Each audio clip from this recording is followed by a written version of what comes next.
Okay, I think we can start. We are very happy to have Marius Dadarlat, who will talk to us about topological obstruction to matrix stability. To put it in the context, this is about UN, the unitary group, but this time with the operator norm, which we haven't, I mean, it came up in Shmuel's talk, but not so much in this seminar yet. So Marius, the stage is yours. Thank you very much. Thank you very much once again for the invitation and this great opportunity to say a few words about my trials in this direction. So I'll give the precise definition. This will be about matrix stability for countable groups and its stability with respect to the uniform norm. So here is a definition. A group is matricially stable if and only if, whenever we have a sequence of unital maps to the unitary groups, and these maps are only asymptotically multiplicative, then we ask that there is another sequence of genuine unitary representations which approximates the given sequence pointwise in norm, in the uniform norm, right? So a quick reminder, if T is a linear bounded operator acting on a Hilbert space, the uniform norm is the supremum of the norm on the vectors on the unit ball. And of course, we realize n by n matrices with linear bounded operators on Cn, and that's the norm that it's involved in these perturbations. So it is the uniform norm. Right, so maybe I should say one word. There are some obvious examples, well, obvious and maybe not so obvious. Perhaps the easiest example is the group Z, the integers, and then finite groups. But then remarkably, in 1983, in two different papers, Kashdan and Voiculescu proved that Z2 is not matricially stable. And the example that they exhibited, it's exactly the same, comes from the representation theory of the Heisenberg, discrete Heisenberg group H3. And here is the example, it was mentioned many times. And I'm going to use this multiplicative commutator, and then these two unitary matrices, UN, VN, almost commute. Their multiplicative commutator is almost identity, well, multiplied by a primitive root of unity, and therefore it's very close to 1. Nevertheless, one cannot perturb this sequence of almost commuting unitaries. So in terms of our definition, this says precisely that Z square is not matricially stable. Voiculescu used the Freldon index argument in his proof. He used these matrices to construct an infinite dimensional operators, and then he used index Freldon theory with that operator. But in the same paper, he suggested that these matrices are not perturbable because the two torus has a non-trivial cohomology. It's the fundamental class. And of course, the two torus appears here because the C-star algebra of Z square, it's isomorphic to continuous functions on the two torus. Kashdan, in his paper, same year, used a winding number argument, and he showed that this path, it's a loop, right? The determinant of 1, it's 1. The determinant of a multiplicative commutator, it's 1. And then this is a path of invertible matrices. It's a closed loop, does not pass to 0. It has a winding number. It is easily computed, is -1. And this argument was rediscovered later by Excel and Loring Now, more general, in the same paper, Kashdan noted that in fact surface groups are not matricially stable for any genus at least 1 or greater than equal to 1. So if one knows it for z squared, then it's not hard to derive the general case. And once again, we note that the two cohomology of these groups does not vanish. In fact, it's non-torsion. Okay, maybe what about more examples? So I'm using the terminology introduced by Eilers, Schulman, and I forgot the name, Sorensen. They investigated systematically this class of groups, and right, as I mentioned, the finite groups are matricially stable. So are the finitely generated free groups. More interestingly, they showed that SL2Z is matricially stable, and this is covered by these more general results that all finitely generated virtually free groups are matricially stable. They also looked at crystallographic groups, and then they showed that they can be matricially stable only if they are low dimensional, one-dimensional, two-dimensional, and even in dimension 2, there are some restrictions. So they listed all the groups with this property. And I would note that a common feature of all these groups is if that their two cohomology is torsion in all these examples. So one would expect that, of course, cohomology will play a role.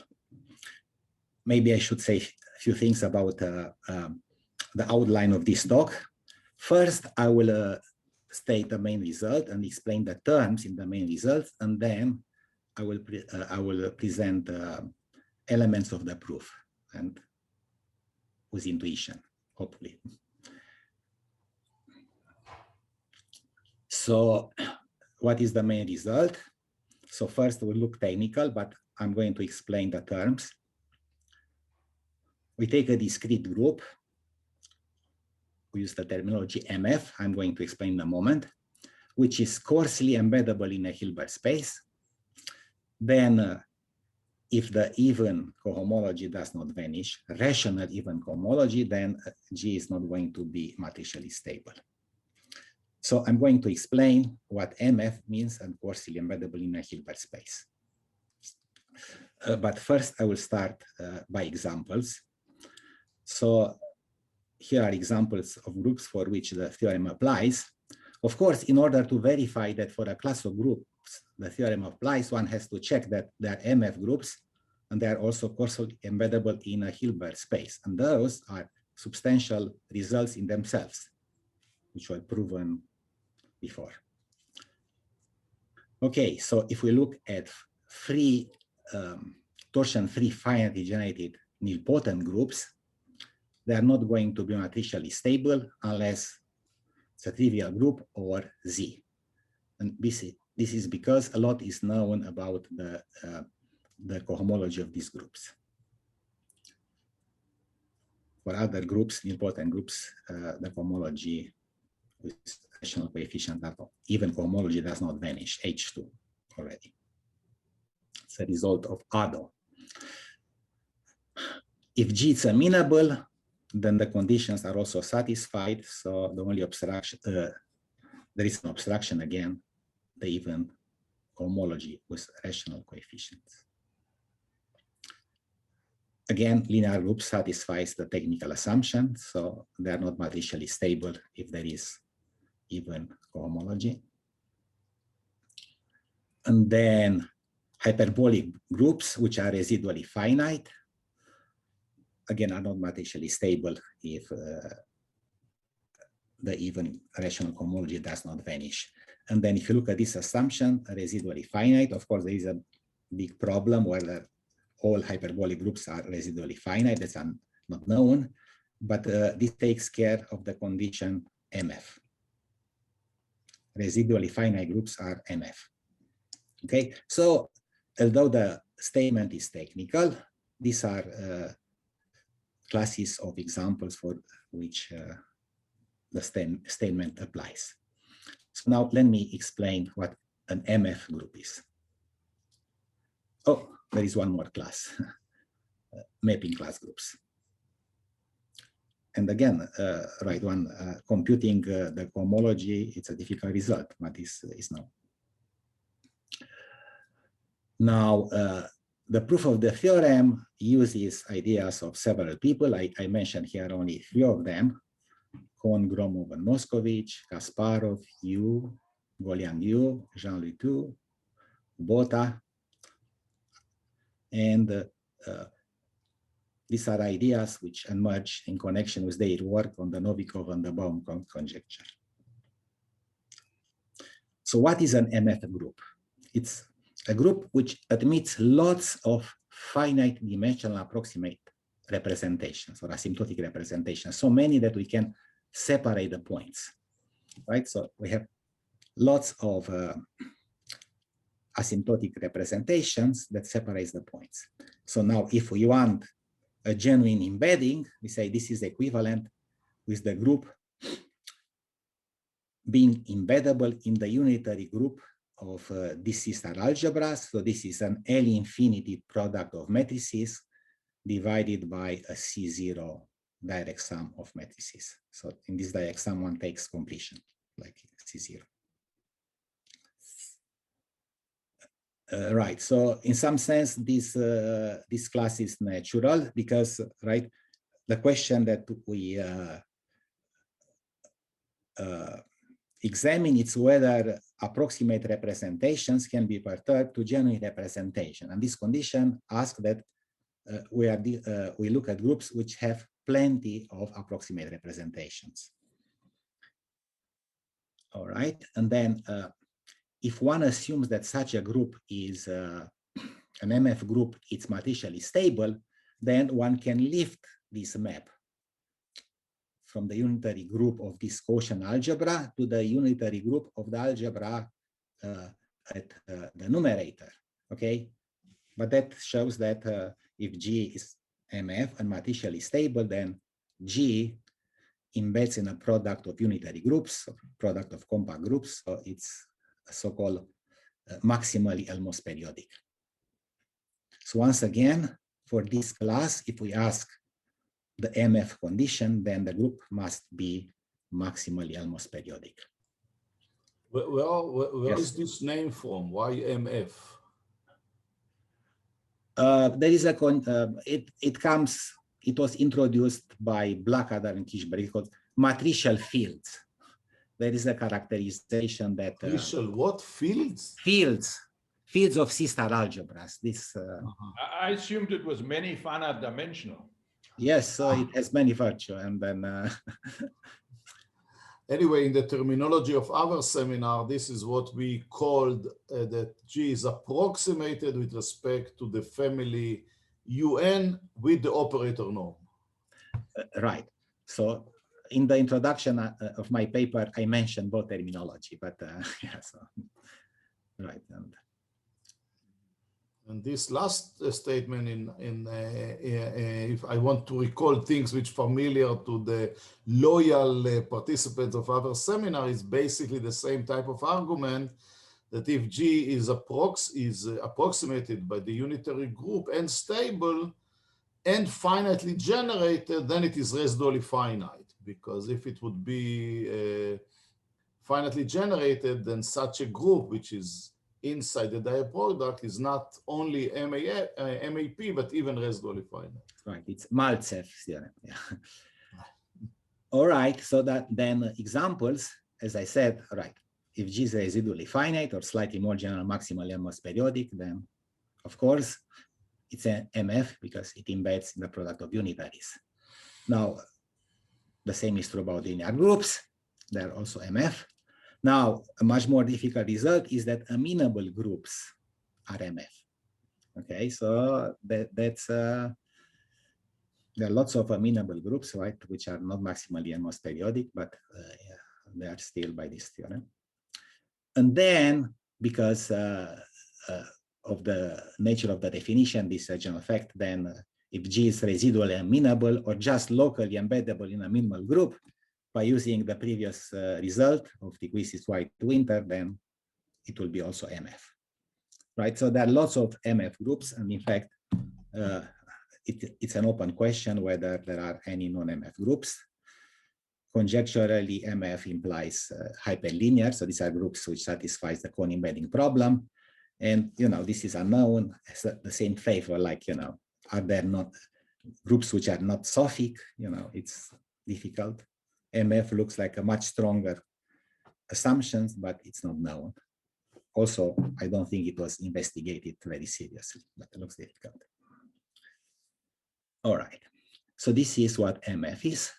Now, the other assumption from the theorem, it's what I abbreviate by CEH, coarse embeddability in Hilbert space. This notion was introduced by Gromov, and here it's a definition. It's one of the characterization. It's very accessible. So, yeah, I mean, this is known, but I read first in a paper of Arshantseva and Tessera, I think. For a metric space, for two metric spaces, a map between those, it's a coarse embedding, precisely if whenever we have two sequences, such that the distance between their terms diverge to plus infinity, that happens if and only if the distance between their images diverge to infinity. Right, you cannot really build intuition on this definition, but still it's good enough for us. And then a group, it's coarsely embeddable in a Hilbert space if its Cayley graph is coarsely embeddable in a Hilbert space, right? So the Cayley graph, where you take this metric where edges have length 1. Intuitively, it says that the Cayley graph can be drawn in a Hilbert space without excessive distortion. You don't distort the distances. And here is the classic example. If we look at the free group on two generators, and here it's the free group, the Cayley graph of the free group, right? Here is drawn in a two-dimensional plane, and in order to draw it, we are forced to make the edges shorter and shorter.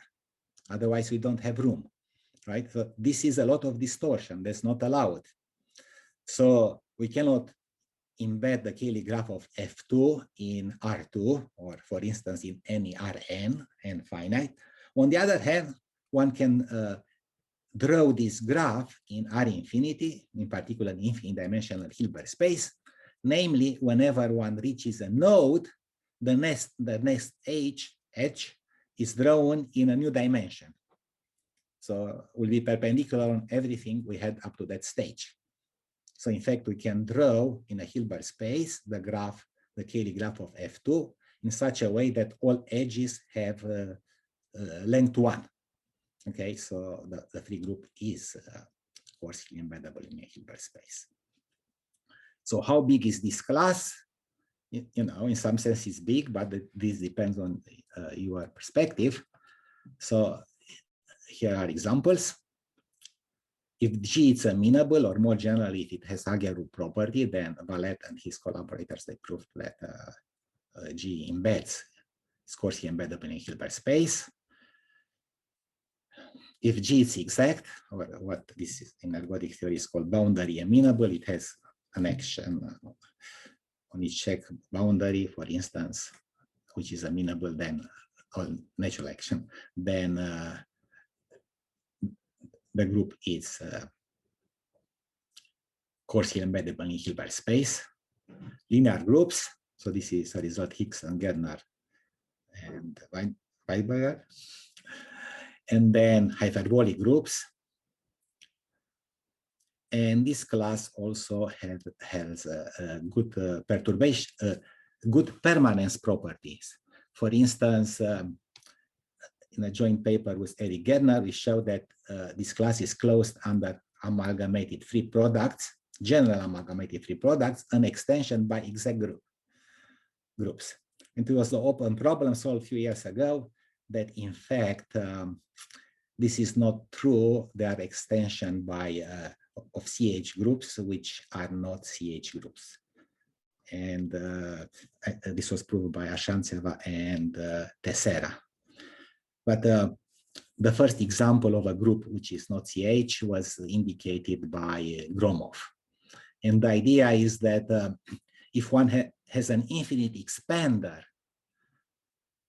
then as a metric space does not embed, Gromov sketched an argument that does not embed in a Hilbert space. And then using random group arguments, right, he indicated that if the group contains, in some sense, asymptotically an infinite expander, then also it's not CH. So certainly there are lots of groups which do not satisfy this property. All right. So now I have explained the two conditions. So once again, MF. Why do you say he indicated there's a Gaffer paper and a Silberman paper? I mean, I think his ideas were all correct. Yeah, right. So, but fact, initially, you know, people like me, you know, who could not understand all the arguments. Silberman did a great job. Right. And their papers appeared together. Of course, the cancellation property was quite difficult. Yeah. Right. So, yeah, I'm not contesting on it, anything. Right. So. No, it's just I invested a lot of time to make sure that that paper was correct indirectly through Silberman. Right. Okay. And then, I recall the main result. So MF and CH implies not that we don't have metric stability if in the presence of even homology. But by the way, can you remind me, these groups are the ones for which the Baum's-Com is true? Is that true? Right. I'll discuss that. Okay. I'll discuss these other conjectures of projections on idempotence, discreteness of projections and things like that. Are they also true for these groups? Not for these groups. This CH condition implies the rational injectivity of the assembly map. Okay, so it implies the Novikov conjecture. Okay, only that. Okay. Yeah. I'll mention that. Okay, so now after this long introduction, I'll explain a few elements of the proof. All right, now first I'll start with the historical perspective. Okay, one will go, just as mentioned in Shmuel's talk, from representations to vector bundles. So vector bundles will be a powerful tool, although we just need only a little bit. Anyway, I'll review here. We'll consider vector bundle over compact spaces. And these are locally trivial vector bundles. They are obtained, can be constructed by gluing trivial vector bundles. So here should be UI cross Cn. So using one cocycles. And here is the cocycle condition on intersections. And we take an open finite cover. And then how do we glue an element xc? X is in x, c in c to the n. It's identified with x and gamma ij x c. And then the cocycle condition assures that this is an equivalent relation. Okay. And then from these vector bundles, one can construct K-theory groups, which can be thought as formal differences of isomorphic classes of vector bundles. We need very little about K-theory, okay? But it's good to keep this in mind. Now, what is a flat bundle? So in this setup, we say that a vector bundle is flat if we can construct it using a cocycle which is locally constant, or fine to think constant, on intersections. Okay, so see these functions, the cocycle, right, is required to be a constant function. Okay, so this is the case, for instance, you can realize the Möbius band like that. All right, and then we say that if a cover is fixed, we say epsilon is positive. We say that the bundle is u epsilon flat if the co-cycle functions are epsilon constant on intersections. Maybe this is not appealing because that appealing. Why not say epsilon flat? Because this depends on the cover. Because if you are on a compact, right? So any continuous function, it's epsilon compact. Because if you restrict on smaller and smaller neighborhoods, and then right, so one had to fix a neighborhood.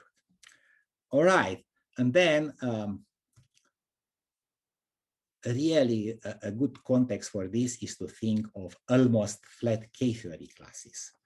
So we say that a K-theory element is almost flat if we can, there is a finite open cover associated to that element, such that for any epsilon, we can represent X using U epsilon flat bundles. Okay, and then if the group is finitely generated and the space is compact, then one would use probably the same cover for all elements. All right, so we are not using this concept directly, but this sheds light on what is really happening. Okay, so once again, we have this concept of flat bundles and almost flat bundles. And then these almost flat elements forms a natural subgroup. In fact, it's a subring. All right, so now the space for which we apply these considerations are classifying space of groups. Their cohomology is the same as the cohomology of the group. And for simplicity, I will assume that we work with groups where BG admits a model like a finite simplicial complex. Right, then the arguments are easier to follow. So just for more intuition, the classifying space of Z to the N is the N-torus. All right, now the construction of Atiyah, which for compact groups was explored by Atiyah and Segal, and which was mentioned in Shmuel's talk, is that one can associate to a genuine representation of a group. This is a finite dimensional representation, a flat bundle on the classifying space, right? So one can go from representation to flat bundles in the classifying space, and then one can go back. This is the so-called. Now, here when you say representation, it's always unitary representation. Right. All representations here are right. I take unitary representation. So this would be bundles which are Hermitian bundles. Yeah. All right. And now this correspondence generalizes, and the ideas go back to Gromov, Kohn, Moscovich, and Gromov. And then various combinatorial aspects were studied by other people, including one of my students and myself. So there is a correspondence, and then Hanger and Kubota. There is a similar correspondence between almost representations and almost flat vector bundles. And this underlies, what is really happening around these perturbation questions. All right, so now the question of comparing almost representation with representations will be turned into a question of comparing almost flat bundles with flat bundles. Okay, so once again, we have this correspondence, and why are we interested in bundles and topology? Okay, first of all, this correspondence is significant for us because if we have an approximate almost representation, which is perturbable to a genuine representation, then the corresponding bundles will be isomorphic. Okay, and then in a paper from the 60s, Milnor noted that by the Chern-Weil theory, use connections,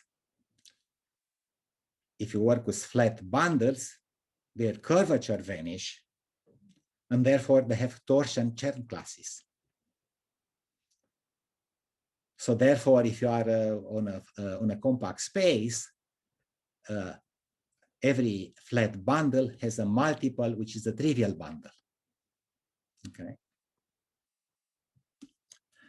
Therefore, if one can construct almost flat bundles with, arbitrarily almost flat, arbitrarily small curvature on the classifying space, which have non-zero rational Chern classes, then by this argument, G is not partially stable.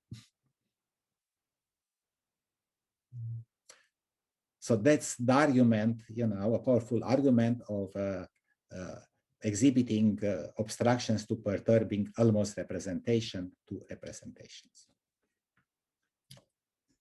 And in his talk, Shmuel explained how Gromov and Lawson constructed almost flat bundles by geometric method.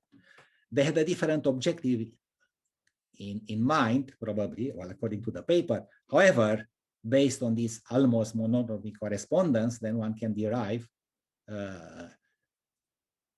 results about non-perturbations of almost representations, right? So one can derive obstructions.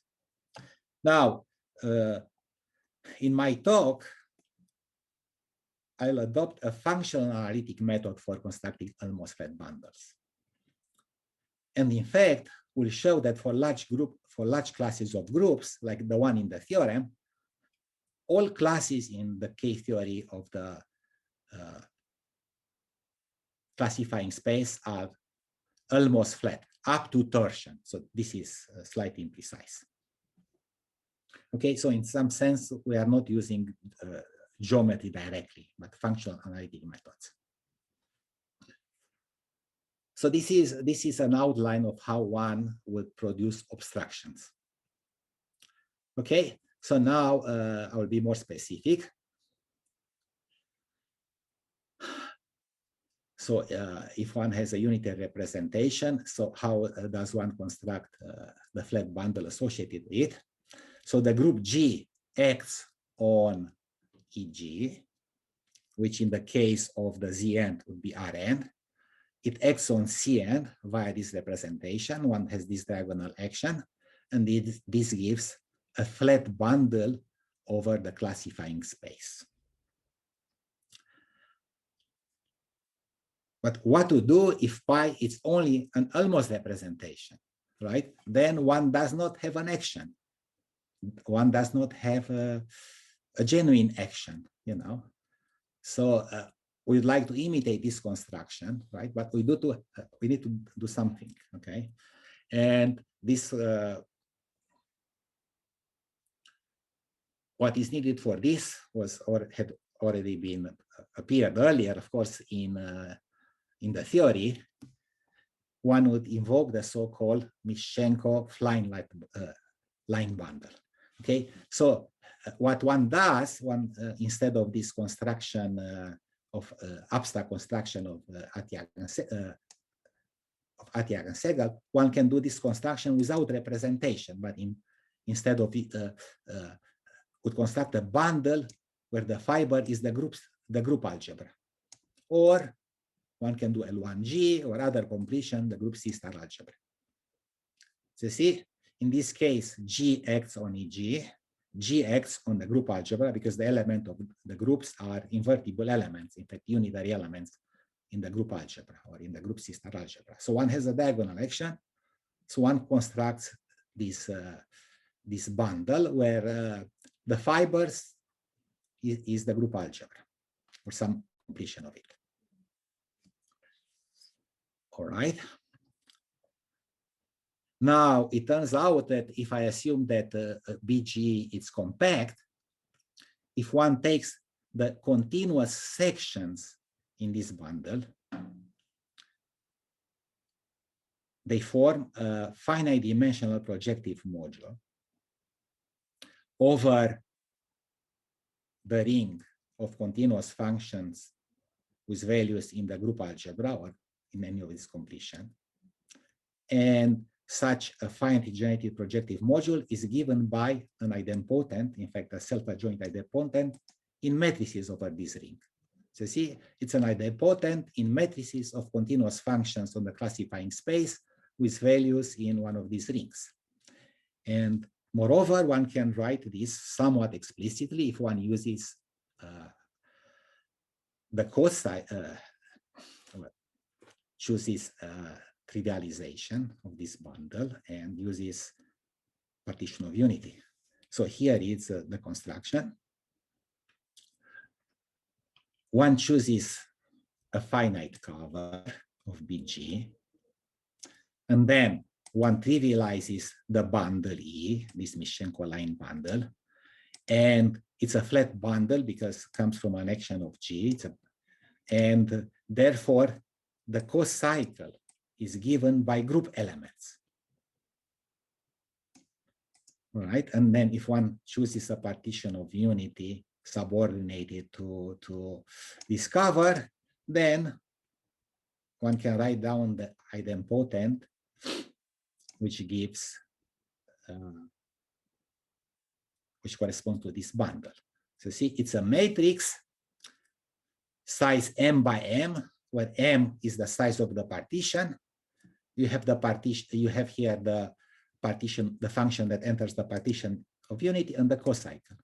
You see, so this is a matrix where you have a continuous function times a group element.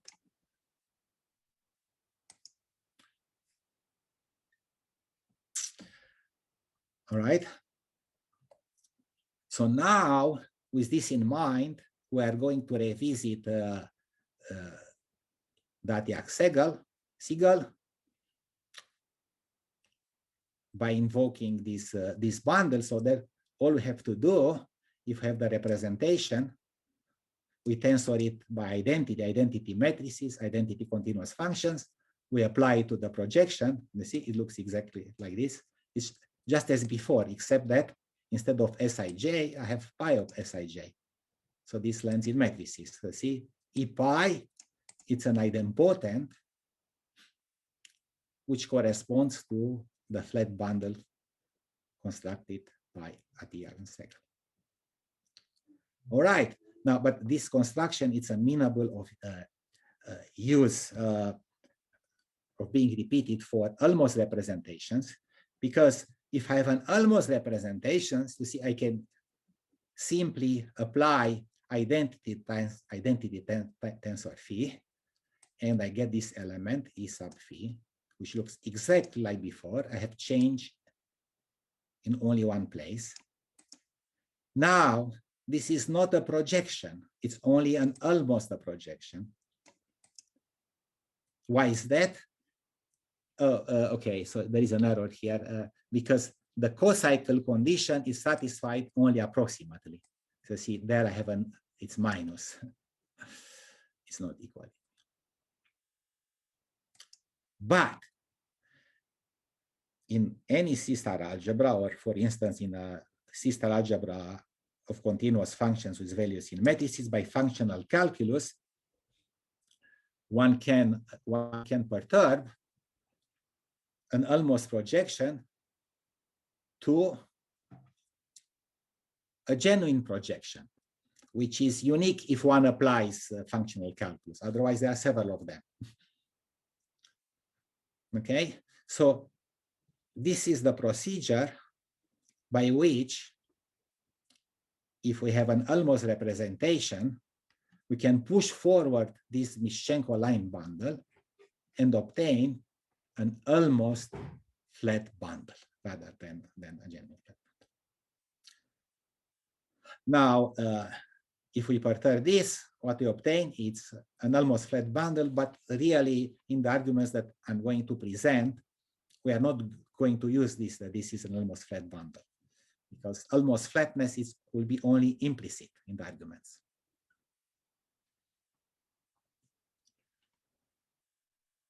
However, I want to emphasize, if the representation pi can be perturbed, no, if the almost representation phi can be perturbed to the representation pi, you see, we have perturbations on finitely many elements, the elements of the cocycle, right? Then you look at these two idempotents, you see, there are two matrices of fixed size, and the entries are close to each other.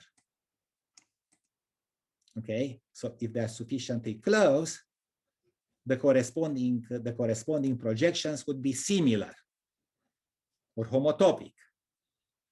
Okay, so the corresponding bundles will be isomorphic. Well, in particular, they give the same class in K-theory.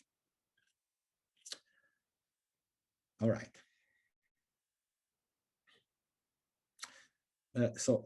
Once again, the Atiak-Segal maps associate with genuine representation, flat vector bundle. By this procedure, one can associate to an almost representation an almost flat bundle. But now, you see, there is no geometry so far in this approach, but the question is how to construct almost representation leading to interesting almost flat bundle, right? Because we don't know that this almost flat bundle is interesting. All right, so now... Marius, may I ask you, so are you really claiming, if you go back to one of the previous slides, that now, at least for this class of groups, you know, which are sufficiently nice, the algebraic questions whether of stability is completely equivalent to the question whether every almost flat bundle is isomorphic to a flat bundle?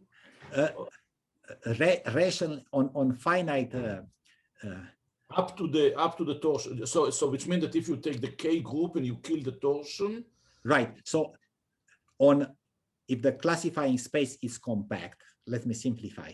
It's compact. Then and if one works with almost flat K theory, then essentially yes. The answer is yes. But I'm not using that. But yes, this is what is going on, because so basically you're saying that if the classifying space is compact, the answering to the stability is completely equivalent to computing the rational K group. Like if you know that the K group is 0, then the group is stable, and this will be if and only if. No, that's an abstraction.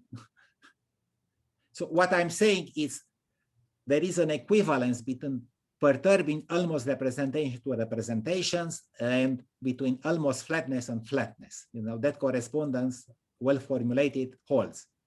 But this is only an abstraction to perturbation. So the map is only from one direction, namely for every almost flat bundle, you can associate a almost representation, but not vice versa? No, it goes both ways. So I don't understand. So why this is not equivalent? No, but you mentioned two things. It is equivalent. It is equivalent, right? But oh, it's possible that the almost representation will be that the flat bundle will be trivial. The almost flat bundle will be flat without the almost representation being close. Yes, right. I think so. Right. Okay.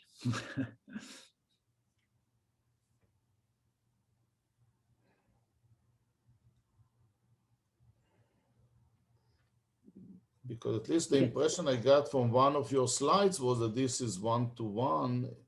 also on the relation. So you can go back and forth between almost flat bundles and almost representation. But then if you know that an almost flat bundle,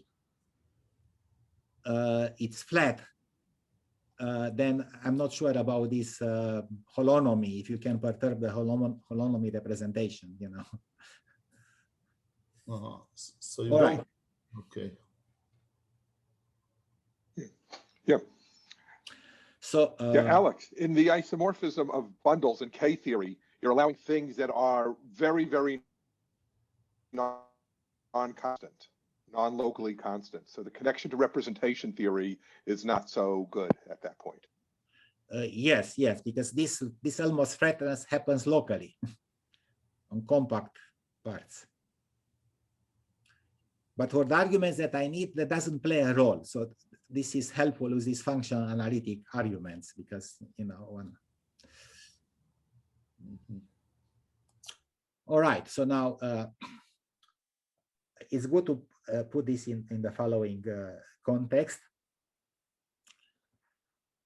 If one compact groups, of course, have the irreducible representations are finite dimensional. So then one considers this the representation ring of the group Rg, and that X-Siegel map then gives us a map from the representation ring of G to the K theory of BG. And then this is, of course, the map which maps pi to E pi, as I explained before. And once again, keep this in mind, some multiple of flat bundles is always trivial. It's noted by Milnor, and then one uses the Chen character. All right, now what to do if the group is not compact, right? An infinite or discrete group might have only one finite dimensional representation, a trivial representation. So is there a good substitute for the group ring? And that's what Kasparov introduced, equivariant KK theory. He proposed, I mean, he used this for many purposes, but this can be viewed, and he viewed it as a generalization of the group ring for non-compact groups. And here is the definition. I think of it in terms of K homology classes.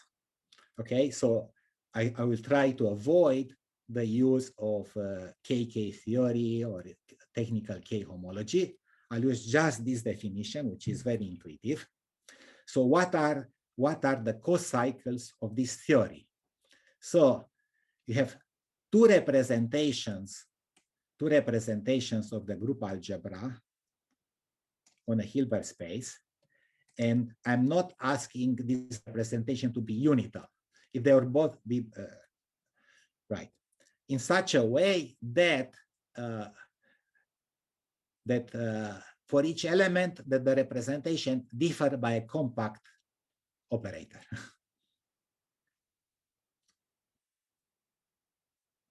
So you see, if both psi, phi, and psi were finite dimensional, they are fine. The difference is compact because they are both compact.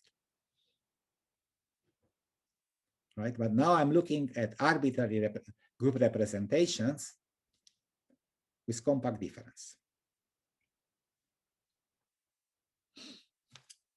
Moreover, Kasparov introduced the so-called dual assembly map, which is a generalization of the Atiak-Siegel map to this context. Okay, and to describe this generalization, I will need to use the Kasparov product and this line bundle of Mischenko. But we are going only to use a simplification of it, which is very elementary and it's easy to follow. Okay, but nevertheless, keep this in mind. Kasparov extended the representation group ring to another ring, right? Where it's still just like for the representation group, you have difference, formal differences of representations, but now you want this to be, the difference to be compact. And then he extended the map. All right, now to a question that I was asked earlier, what is the role of coarse embeddability in a Hilbert space? In this case, this dual assembly map is rationally surjective, and I should put Goliang Yu also here. He it's responsible for a breaks from this subject. Prove this for groups of. Just in one word, how you use the coarse embeddability to do anything? I'm sorry, how do you input the coarse embeddability in such a mathematics? Yes. So this is proved by the so-called Dirac, inverse Dirac map. And then in order to have this Dirac method of Kasparov, in order to have a Dirac operator, you need some manifold or some space. And then what is used here is the Hilbert space, like an infinite dimensional manifold, to construct something which looks like a Dirac operator. So it's some kind of control in terms of a Hilbert manifold. Okay. Yeah, right. Okay.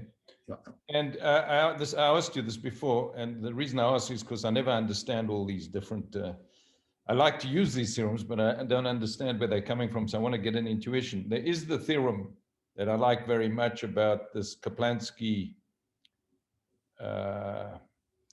conjecture about projections, or Kaplansky and somebody else conjecture about projections. There being no idempotence in various group rings. That's not using it for which, and that's known for a similar class of groups.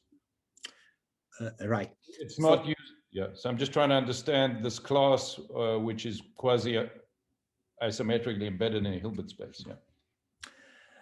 Right. So in this theory, in this approach of around Novikov and Baum-Cohn, so one of the key ideas go back to Lustig. He introduced, for commutative groups, really this what is called this Mischenko line bundle. So I apologize that I'll go back to the Mischenko line bundle. You see this Mischenko line bundle.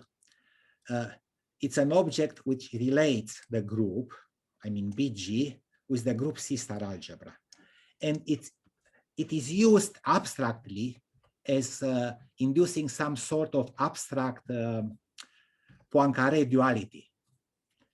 Namely, and here is one side, it's a Poincaré duality element. So one have the dual assembly map, which relates the K homology with the K theory of BG. And the other map, which is not used here, it relates the K homology of BG with the K theory of C star G. And that's the map that you need to be rationally, well, in that case, you need to be, if it's a rational isomorphism, that gives the Kaplansky conjecture. I see, thanks. Okay. Under this assumption, this dual map, the assembly map that you need, it's only rationally injective, and that's not good enough for Kaplansky. Okay, thanks. That clarifies it. Thank you. Right.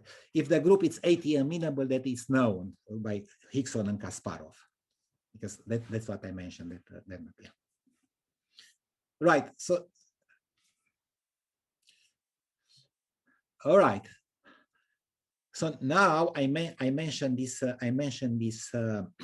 Functional analytic approach to the subject. So now I'm saying a few things more about it.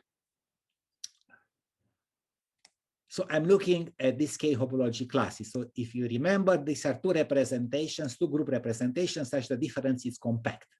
Okay, and now I'll consider a subclass. Okay, which I call quasi-diagonal. So the terminology is not appealing, so this is more restrictive. So namely, I consider only those pairs of representations such that the difference is compact, but psi, the second one, is a direct sum of finite dimensional representations. You see, so these are not all the K-homology elements. There are K-homology elements where the second component is direct sum of finite dimensional representations. Now, do I have such representations? Yes, if the group is residually finite or maximal is periodic, right? So, and this is, as I mentioned, this condition is automatic if we are looking at matricially stable groups. All right. So this group, it's much smaller than, okay, yeah, I apologize about the typo. It's a proper subgroup of the K-homology. It's only a proper subgroup, typically smaller. However, using an idea of Kubota, Yusuke Kubota, one shows that the image of this dual assembly map of Kasparov restricted to quasi-diagonal homology classes is the same as the whole image, right? So I have a smaller subgroup, but the image of the dual assembly map is the same. And of course, here one, again, one uses these techniques around the Novikov conjecture. So one has to assume that G is CH. This is also true if BG is not compact, but only rationally. All right. So now, once again, I have this dual assembly map, whose definition I'm not giving you. It's a bit complicated. However, it's possible that I give its definition if we restrict it to quasi-diagonal K-homology elements. That is, if I restrict mu to pair of representation when the second one, it's a direct sum of finite dimensional representation, then I can describe in a more accessible terms. Okay, so I denote this restriction by mu sub qd. And it can be computed as follows. Okay, first, we start with our pair. And out of it, we are going to construct sequences of almost representations.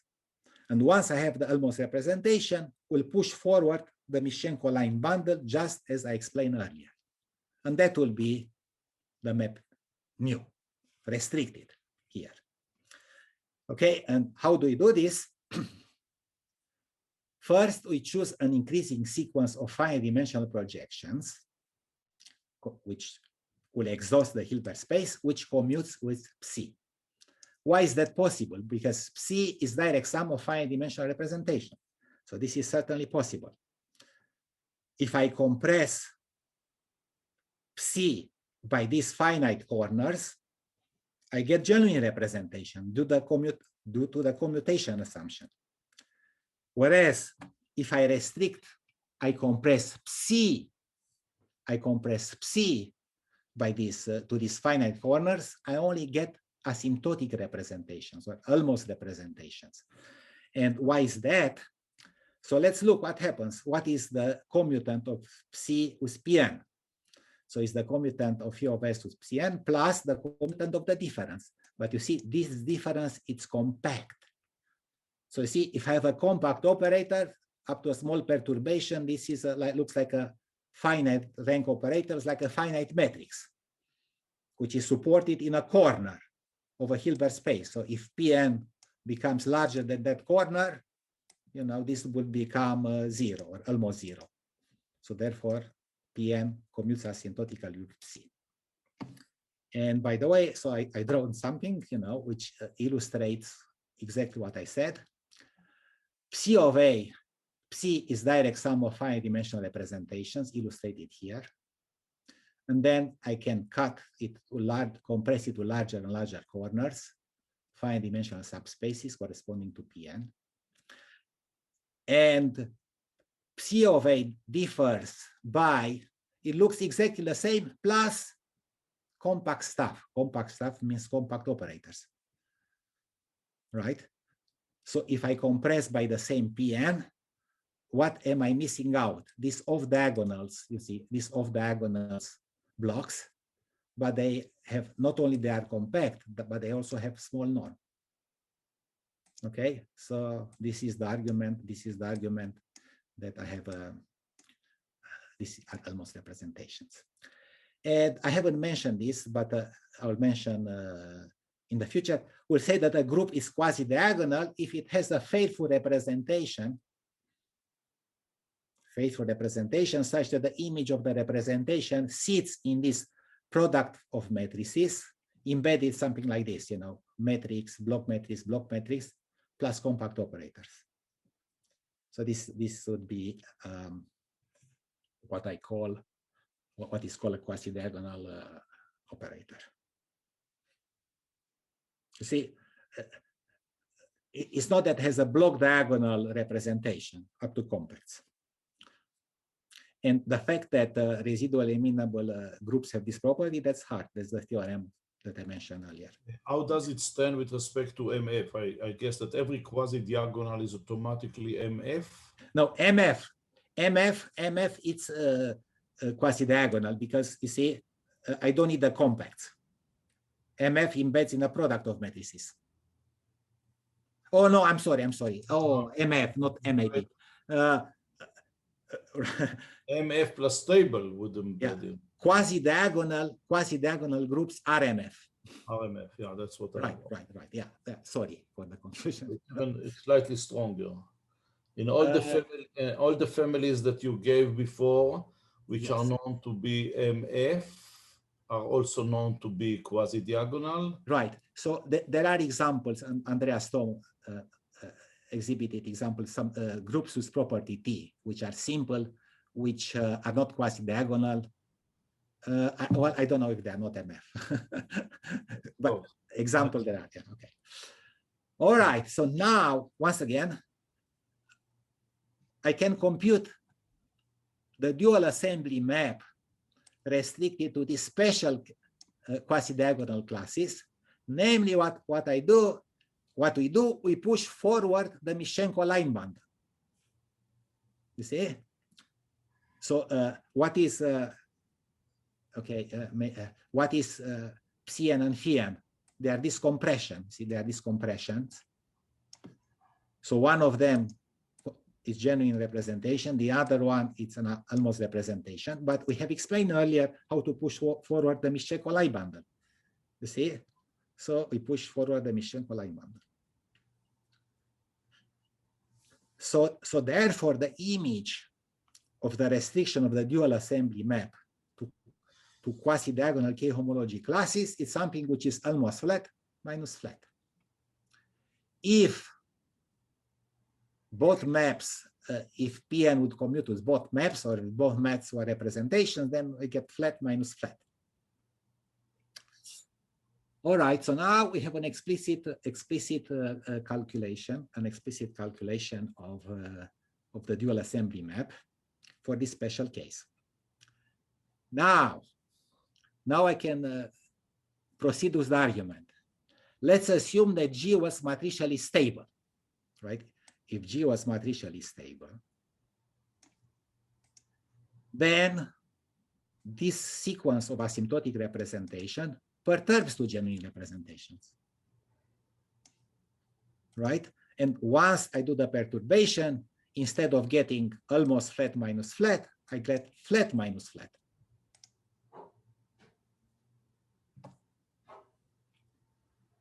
Which, together with the rational subjectivity of the map, right? So the classic result was that the dual assembly map is rationally surjective. And for this purpose, we assume CEH, or separability in the Hilbert space. Using this stuff with quasi-diagonality and compression, we deduced that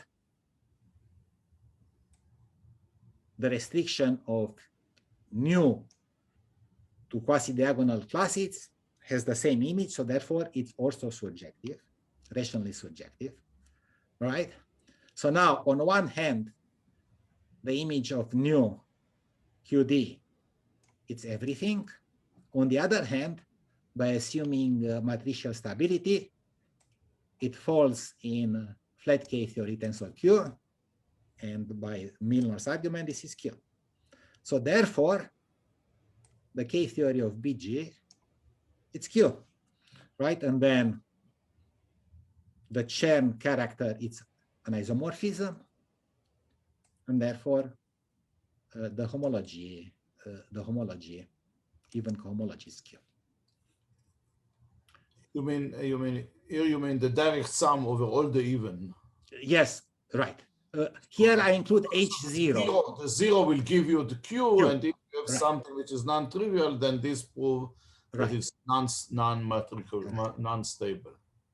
And you see, in this argument, if you go back and inspect this argument that I gave you, you don't need to know the definition of almost flat bundle, or because you simply, but you need to use, of course, Milnor's argument, okay?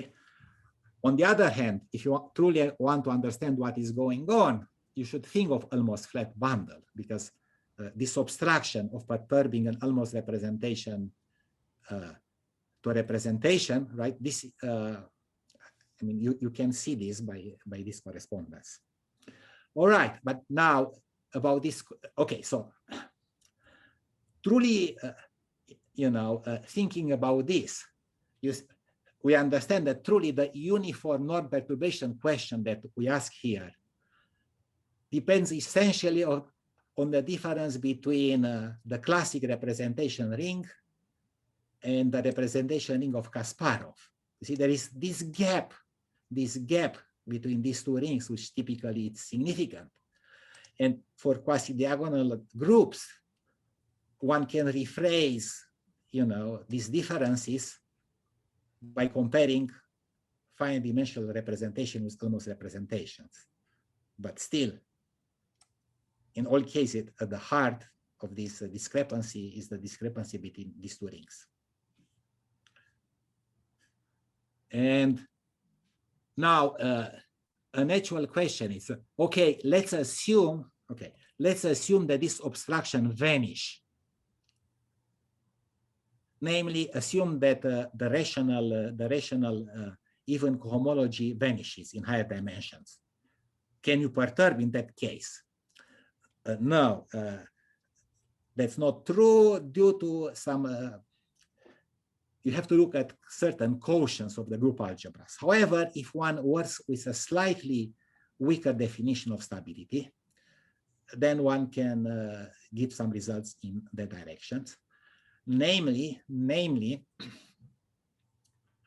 I will call a group, it's weakly matricially stable if whenever you have a sequence of approximate representations, you ask to perturb this approximate sequence not directly to genuine representation, but you are allowed to stabilize, add another sequence of representations and then perturb.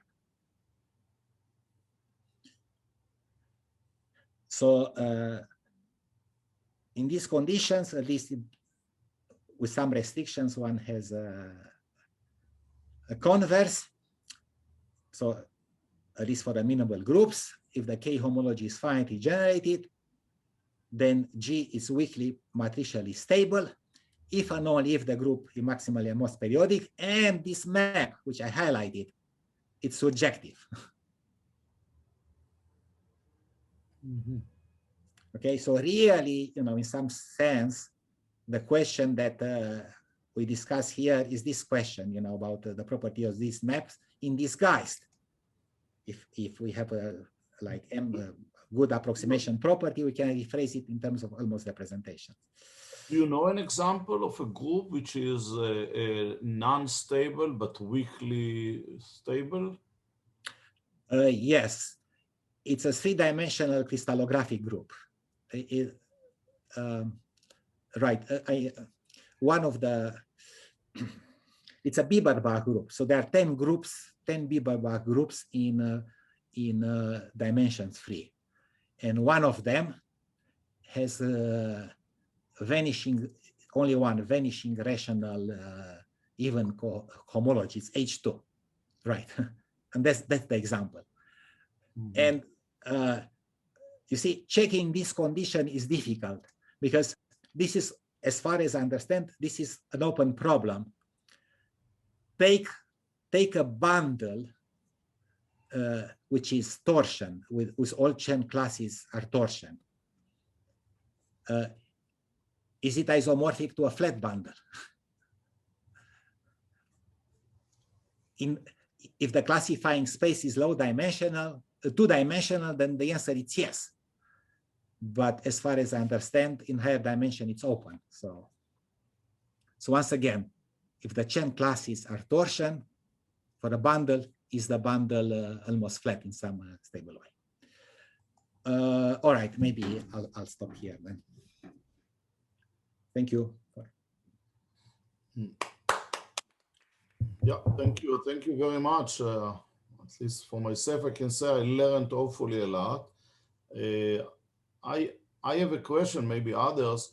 If you take, in a way, you presented this obstruction in a very abstract way. So let's take the kind of the simplest example we can think of, like, nilpotent groups. We know that for nilpotent groups, H2 is non-zero. And okay, so as a result of all this circle of ideas, there are almost representations. Right. Now, can this make effective that we can say something about these almost representations? And I'm not just thinking it for curiosity, but really for a reason. I'll give you an example. From the Vasculescu almost representation for Z cross Z, even though he produced them in order to prove the instability for the operator norm, but just by looking at them, we could deduce that they are unstable also for all P norms for every P bigger than 1. For general nilpotent groups, we don't know what's the situation. And I'm wondering whether it's possible to say something about the almost representation you get from the nilpotent group.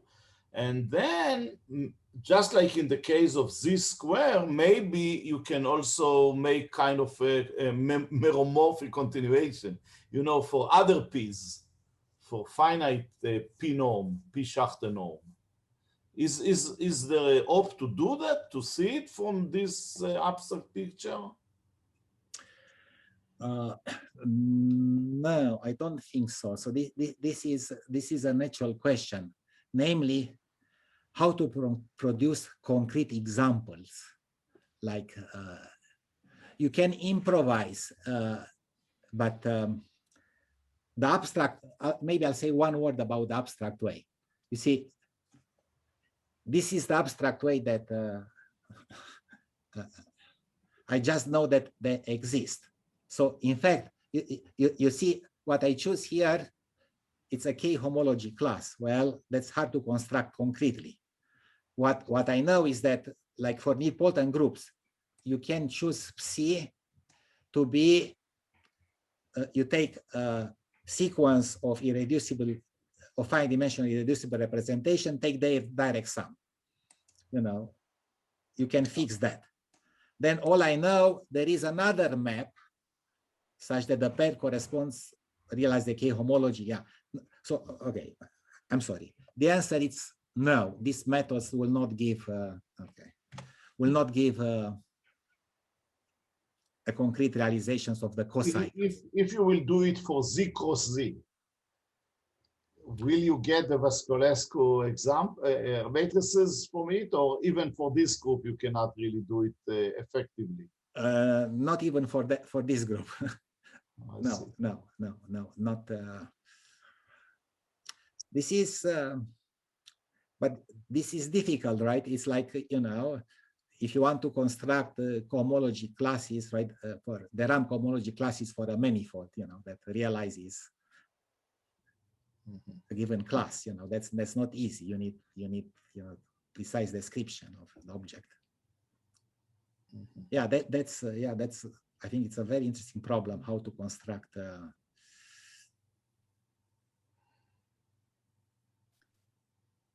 in the definition of weakly matricial stable, because it looks like the flexible stability that we saw. In the examples that we know, can you take P prime to be the trivial representation? No, it needs to so be. You need specifically to take a non-trivial representation in order to get the property. Yes, right. And maybe I assume. So first of all, this cohomology obstruction, they also obstruct weak matricial stability.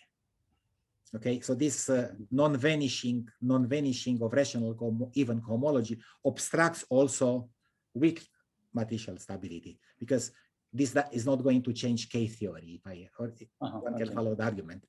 On the other hand, yes, in general, you need to add stuff in order to be able to perturb, just to balance the spectrum. You can have like some unitaries with very sparse spectrum, okay? And then you have another unitary which is spectrum. So maybe they are homotopic or they are related topologically, but you cannot perturb one with the other because perturbations preserve spectrum, roughly. So adding this is to fix the spectra of the elements, because we cannot perturb elements if their spectra don't look somewhat similar. That's the role of this extra factor.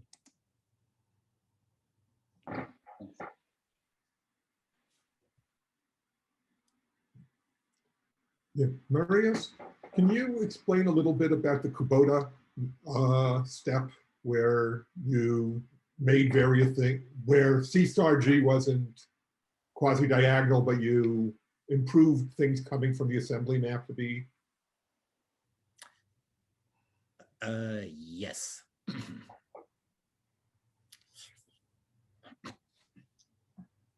If the group, maybe you can go back to these slides where you mentioned Kubota.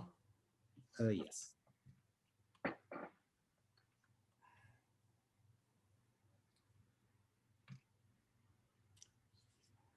Okay, so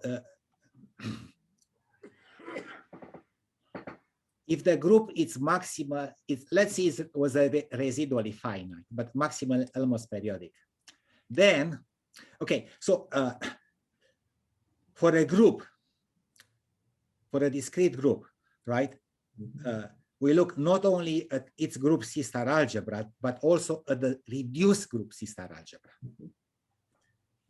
And in fact, this result that I mentioned here, there is a version of it when one uses, it's enough to use the reduced group C-star algebra.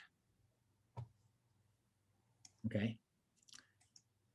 In fact, you see, there is a map, right? A star homomorphism goes from C-star G to the reduced C-star algebra of G. And then if I pass to K homology, I have an arrow from K0 of the C-star reduced of G, which arrives in this group.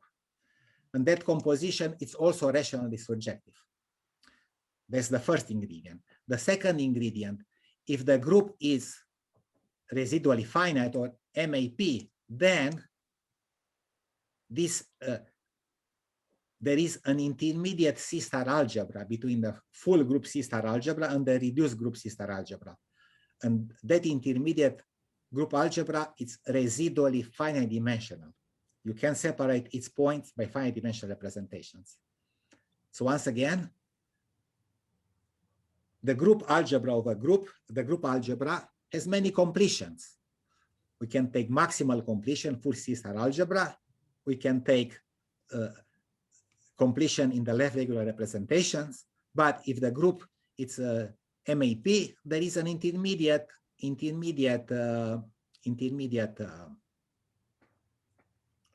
Completion. Completion. Exactly.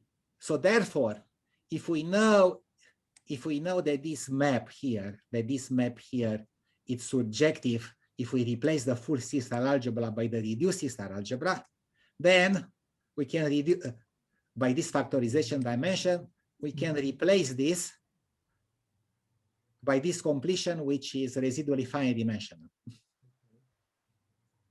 Okay, so that's the trick, which indirectly leads us to using finite dimensional representations.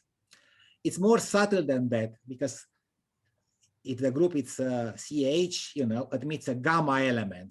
So all the interesting question happens under that gamma element. Right. And this part is squeezed under the gamma corner of the K homology. So I oversimplified.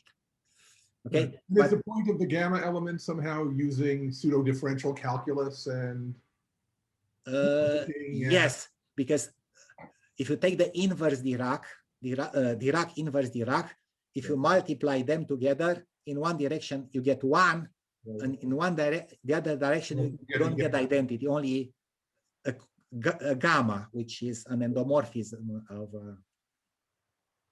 a part of the K theory or K homology. But the interesting thing is that you see, this map is still surjective if you restrict to that gamma corner. Right. But then there is where is the like a subtle aspect, that gamma, the image on that gamma corner, is related to this quasi-diagonal part.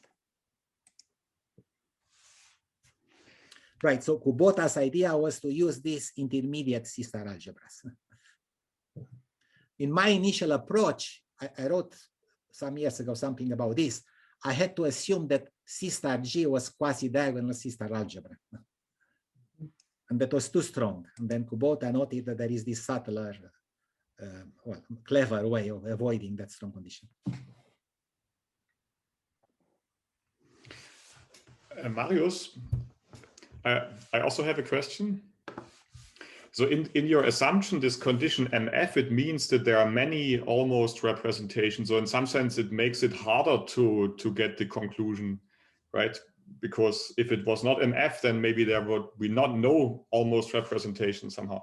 So is it conceivable that you can reduce this MF condition and kind of look at the largest MF quotient of the cube or something like this and have the same statement without MF, or do you have a counterexample to that? I don't know. I thought a little about that, but I don't know. Mm. Right. So, thanks. Quotients are important, So it's like in that. I think Tatiana Schulman gave a talk here. You see, if you look at C of X, you can ask matricial stability for C of X, and that depends not only on the cohomology of X, but that depends also on the cohomology of subspaces of X, because you have various quotients. I mean, that was known from classification theory earlier, but now if you work with group C-star algebras, you can have so many crazy quotients, So it looks very challenging to handle the quotients, right? So that was like maybe a lazy way of avoiding this, just assume that it's MF. And then from MF, you jump to maximal MS periodic. And then, Any more questions? If you want to ask, please don't wait for permission, just ask. Okay, if not, Marius, really, thank you very, very much. I think we learned a lot. Thank you very much. Okay. Thank you for this opportunity.